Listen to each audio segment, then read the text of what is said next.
Hello everyone, আসসালামু আলাইকুম। It's me কেন শাকিল এন্ড কেমন আছেন সবাই? আজকে অনেক দিন পর হঠাৎ মন চাইলো নারকেল পিঠা খাবো, বাট রুমের ভিতরে সম্পূর্ণ কিছু আছে, জাস্ট নারকেল নেই।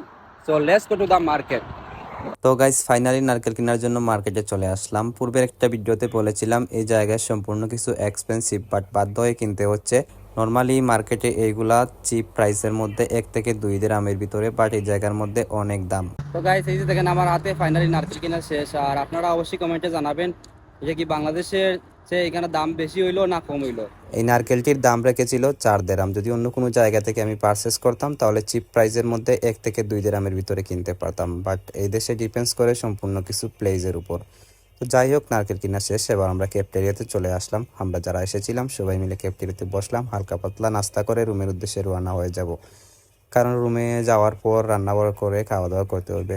দ্যাটস ওয়াই আমরা 4টি কার্ডামন টি করেছিলাম। আমরা 4 জন এসেছিলাম, খুব তাড়াতাড়ি ড্রিঙ্ক করে রুমের উদ্দেশ্যে রওনা হতে হবে। তো চাটা শেষ করে রুমের উদ্দেশ্যে রওনা হয়ে গেলাম, কারণ এগুলো আমরা রেডি করতে হবে, তারপর খাওয়া দাওয়া করে ঘুমাতে হবে। আগামীকালকে আমার 7টায় ডিউটি ছিল, এজন্য একটু তাড়াতাড়ি চলে এসেছি। তো আমি আপনাদেরকে এবার রেসিপিটা শেয়ার করতেছি। দেখেন এখানে পরিমাণ মতো ময়দা দিয়ে দিলাম, তারপর কিছু বেকিং পাউডার অ্যাড করতেছি। বেকিং পাউডার অ্যাড করলে কি হয়, খুব তাড়াতাড়ি কিন্তু এগুলো আগুনে যখন দিবেন তখন ফুলে বড় হয়ে যাবে। এবারে কিছু অয়েল অ্যাড করতেছি যাতে ডোটা একটু সৌন্দর্য ফুটে উঠে।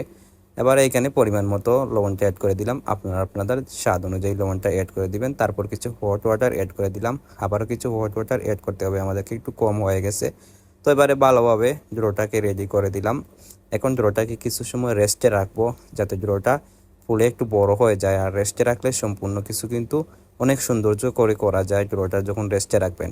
তো ফাইনালি দেখেন ড্রর লুকটা অনেক সুন্দর হয়েছে। আর আমরা তো তেমন কিছু ড্র বানানি হয় না, যেহেতু কিচেনে কাজ করি, আদার কাজগুলো বেশি করি। আর তারপর চলে আসলাম কিচেনে এগুলো রেডি করার জন্য। আস্তে আস্তে কেটে রেডি করে দিলাম, পাকে দিয়ে আমি নারকেলটাকে রেডি করে নিলাম।